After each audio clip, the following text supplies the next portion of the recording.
आज की इस वीडियो में इन सभी शब्दों के बेस अंतर सीखेंगे, जैसे can have versus could have, may have versus might have, will have versus would have, should have versus must have.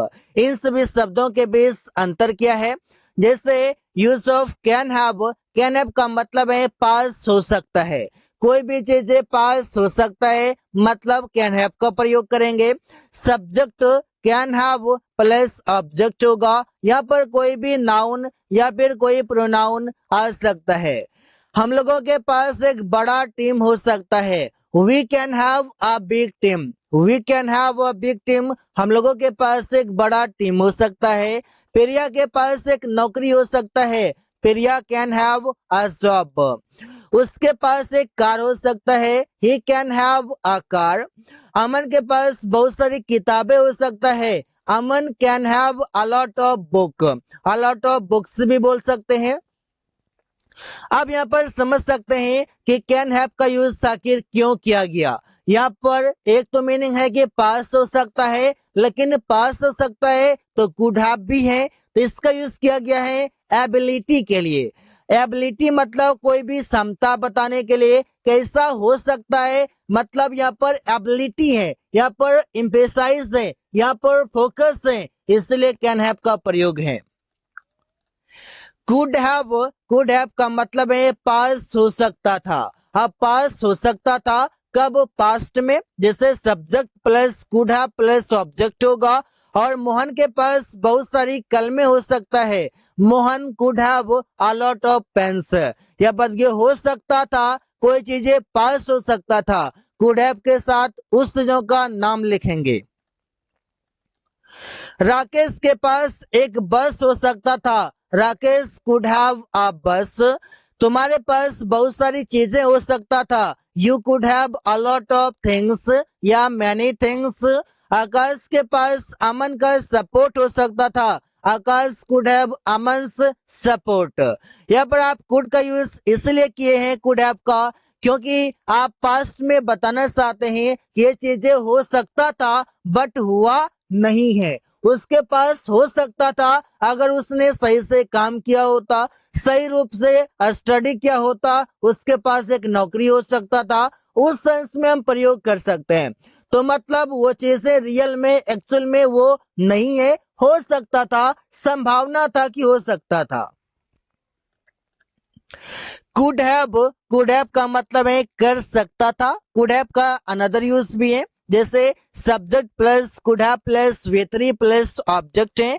Example है, हम लोग उसका मदद कर सकते थे, we could have helped him, मतलब जिसमें मदद करना था उसमें तो नहीं किया, अब सोच रहे हैं, अब सोचकर पछता रहे हैं कैसा कर सकता था। रिया उसके साथ जा सकती थी, Riya could have gone with him, मतलब उसके साथ जा सकती थी, गई नहीं। वो नौकरी ले सकता था, he could have got a job, he could have taken a job. तो ऐसे हम सेंटेंसेस बनाते हैं। तुम अमन के शादी में शामिल हो सकते थे, तो सेंटेंस बनेगा you could have attended Aman's marriage, but marriage को अटेंड नहीं कर पाया। मैरिज जब अटेंड नहीं कर पाया तो अभी पछता रहा है। रिग्रेट को फीलिंग करने के लिए कुड हैव का प्रयोग करते हैं। मे हैव का मतलब है कोई काम कर लिया होगा, और इससे हम प्रयोग करते हैं पॉसिबिलिटी के लिए, मतलब संभावना बताने के लिए। Subject plus may have plus वी3 प्लस ऑब्जेक्ट होगा। एग्जाम्पल है, सोहन बाजार से आ गया होगा, तो Sohan may have come from market. ये जो कम है ये वी3 है, कम का थर्ड फॉर्म एक ही तरह होता है, फर्स्ट और थर्ड।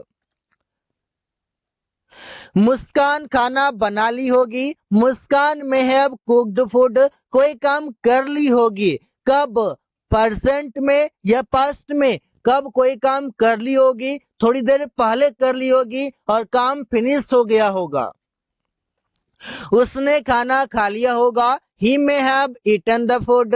राहुल ने सब्जी खरीद लिया होगा, Rahul may have bought vegetables. तो ऐसे ही सेंटेंसेस कई सारे बना सकते हैं। मैं आपका प्रयोग तब करेंगे जब संभावना बताना हो कि कोई काम थोड़ी देर पहले कंप्लीट हो चुका है, हो गया होगा। माइट हैव का मतलब है शायद कोई काम कर लिया होगा। जैसे subject might have plus V3 plus object होगा।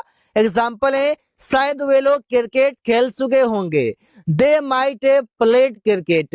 यहाँ पर शायद लिखा हुआ है तो शायद से मतलब है कि वो संभावना जो है कम है, श्योरिटी कम है कोई काम को होने की।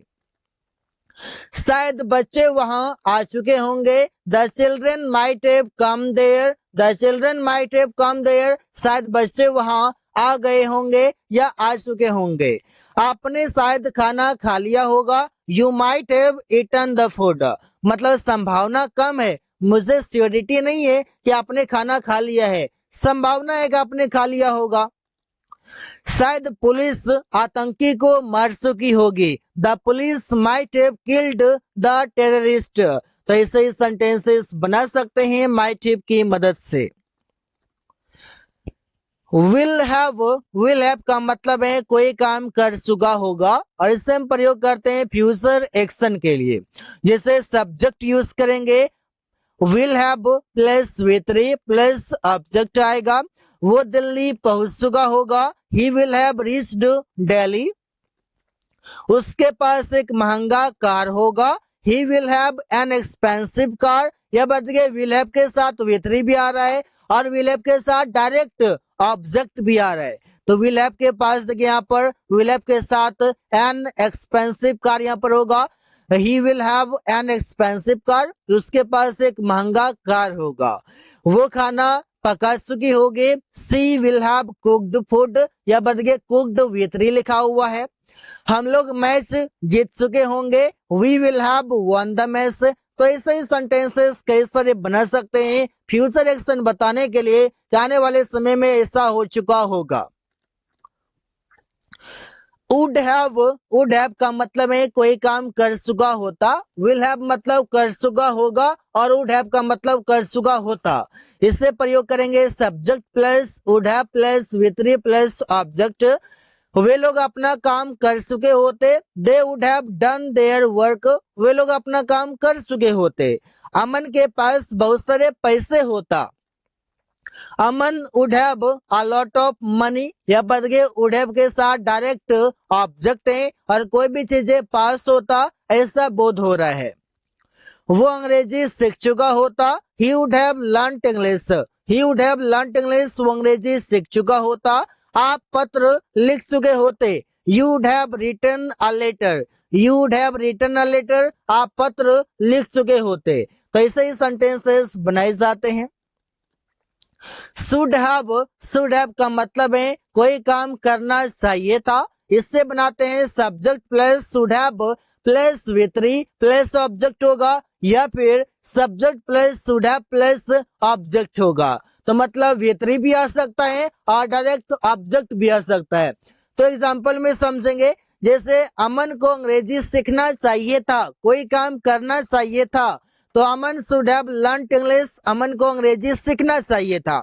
रमेश के पास एक घड़ी होना चाहिए था। Ramesh should have a watch. देखिए कोई भी चीजें पास होना चाहिए था। शुड हैव के साथ हम कोई भी ऑब्जेक्ट लिख सकते हैं। उसे अपना काम पूरा कर लेना चाहिए था। He should have completed his work. He should have completed his work. उसे अपना काम पूरा कर लेना चाहिए था। तुम्हें घर जाना चाहिए था। You should have gone to house. You should have gone to house. तुम्हें घर जाना चाहिए था। तो ऐसे ही सेंटेंसेस बना सकते हैं। मस्ट हैव का मतलब है अवश्य करना चाहिए था। अवश्य करना चाहिए था एम्फसाइज करके बोलेंगे तो सेंटेंस बनेगा subject plus must have plus V3 plus object या फिर subject plus must have plus object. तुम्हें अवश्य इसके बारे में सोचना चाहिए था। तो सेंटेंस बनेगा you must have thought about it. You must have thought about it. तुम्हें इसके बारे में अवश्य सोचना चाहिए था। अमन को अवश्य समय पर दवाई खाना चाहिए था। Aman should have Aman must have, should have और मस्ट हैव में अंतर क्या है? शुड हैव का यूज जनरली कोई काम करना चाहिए था और मस्ट हैव उस काम पर एम्फेसाइज करके जोर डालकर कैसा होना ही चाहिए था। ऐसा बताने के लिए मस्ट हैव का यूज करते हैं। Aman must have taken medicine on time. उसके पास अवश्य दोस्त होना चाहिए था। He must have a friend, he must have a friend, उसके पास अवश्य एक दोस्त होना चाहिए था। आकाश के पास अवश्य स्किल होना चाहिए था। Akash must have a skill, Akash must have a skill, Akash के पास अवश्य स्किल होना चाहिए था। So guys, thanks for watching. That's all for today.